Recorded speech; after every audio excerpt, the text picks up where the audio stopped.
Protect your DNA. BioPQQ can promote formation of new mitochondria. Infowarsstore.com.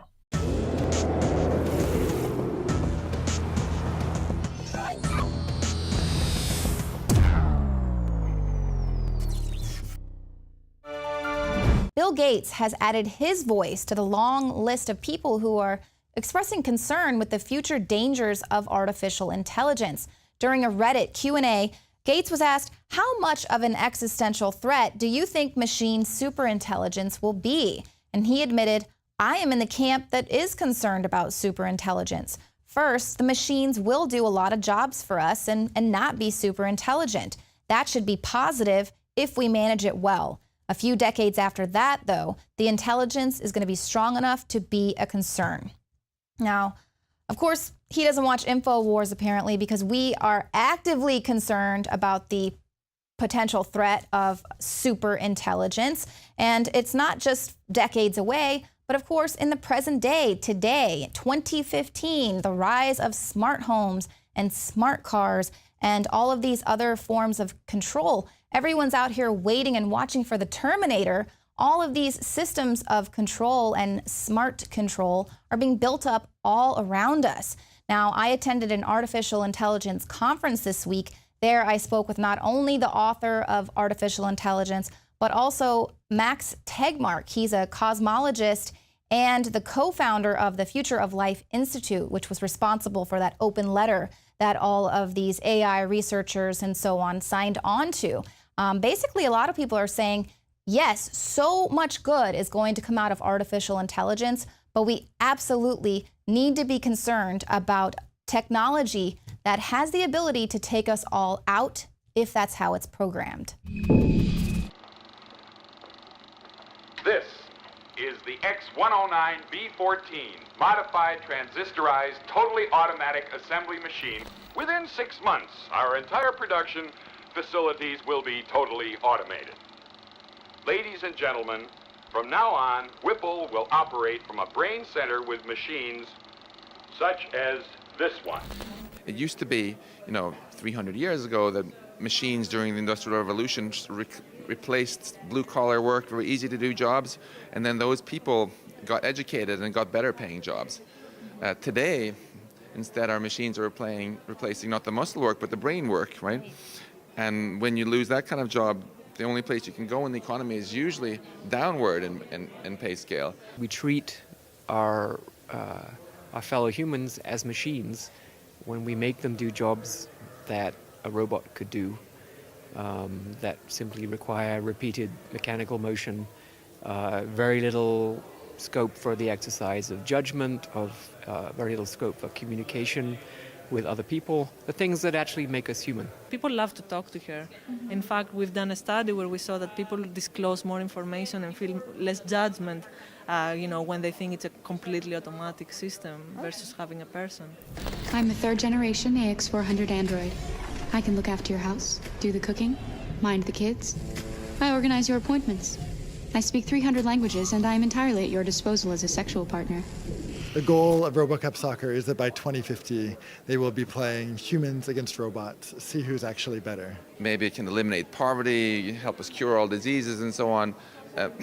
But like any powerful technology, it's important to ask, what can we do now to make sure we get these benefits while avoiding pitfalls? I mean, Google is a search company. They're using AI all over the place. It's Siri on our phones, that's all just AI in the background of there. Yeah. And so we're going to see more and more penetration of these sort of uses that really help our lives and make our lives easier.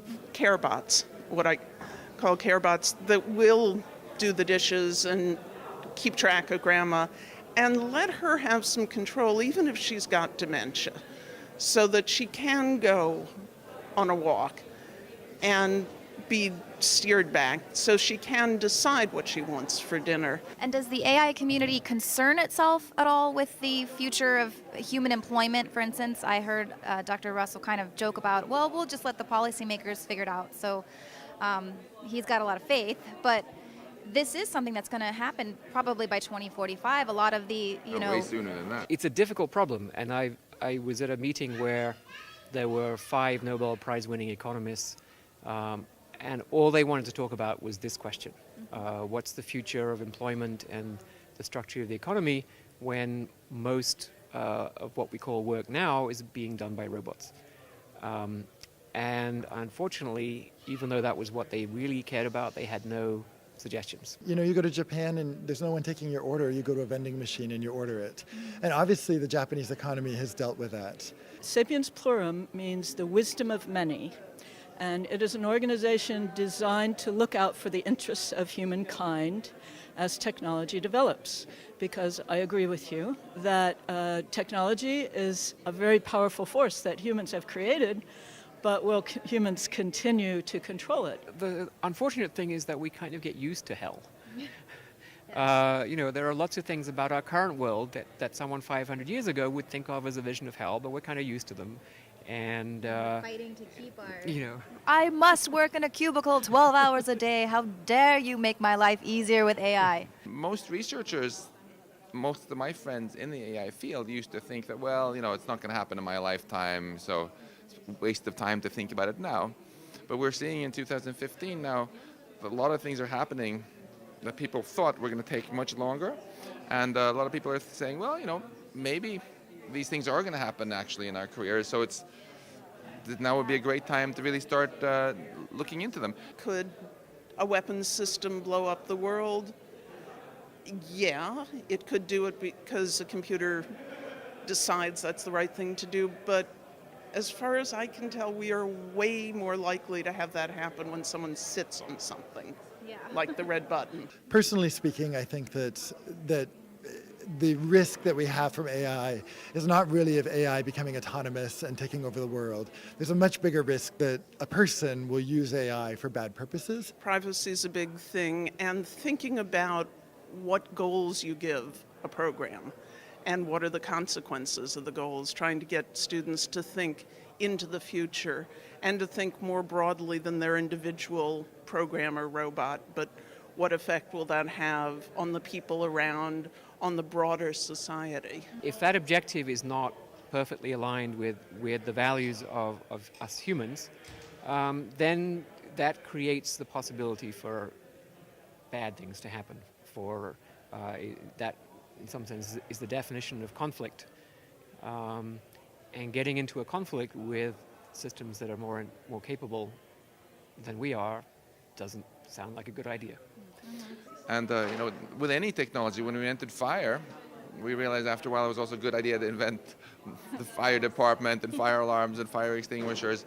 The more powerful the technology is, the more urgent it is to actually also far ahead start thinking about how to get the best out of it. If you have autonomous weapons, you're going to have an arms race of autonomous weapons, because once you have autonomous attack weapons, then you need autonomous defense weapons, because you know human reaction times are going to be too slow. Once you build little drones with a lot of AI capability, it's very easy to make them. You just need a computer and some stuff you can buy on eBay and so on, and it'll be very difficult to keep them only in the right hands. You know, for example, clouds of miniaturized flying robots against which it's impossible to defend. And you could imagine getting to a situation where you know the life expectancy of a human soldier would be 10 seconds on the battlefield, and life expectancy of a civilian, if a government used those weapons against its own population, would be 2 seconds. And the key question is, will there be other new conflicts when these drones fall into the hands of ISIS and Boko Haram and so on? You know, the Kalashnikov is a good example of a piece of technology that everybody has now, right? Even the guys in Paris who did this horrible massacre against Charlie Hebdo. If weaponized drones become the new Kalashnikovs and everybody has them, I think that's really a net loss for humanity. I think we're going to see way more violence. So we have to be very careful, I think, to distinguish between fears about autonomous AI suddenly rising up, overcoming its programming, which is an unlikely scenario, and people deciding to use AI for purposes that are either unethical or basically do not value human life in the way that we should. And you could wipe out every inhabitant of a city in a few minutes for a few $1 million. This is just not a direction that I think we should go. So I don't think robots are going to decide to destroy the world.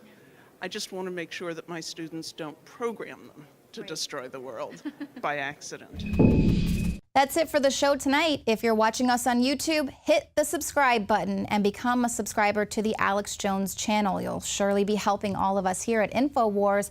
And then if you go to prisonplanet.tv, you can sign up for a subscription there as well. It's only $29.95 a year.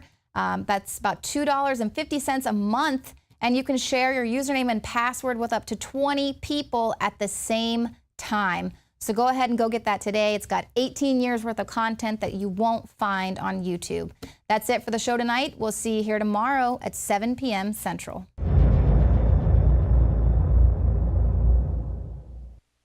City of Austin tap water versus filtered City of Austin tap water.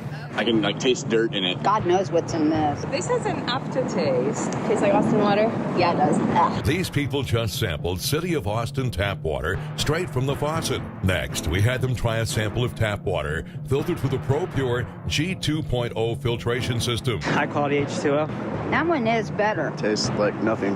Yep, I know what good water tastes like. It's good water. Most tap water contains added substances like fluoride, chlorine, Monsanto's deadly pesticide, glyphosate, and many others. Studies prove that these substances are linked to an assortment of major health issues, including tooth decay, lowered IQ, and even cancer. It tastes like you're drinking out of the lake when you're drinking tap water.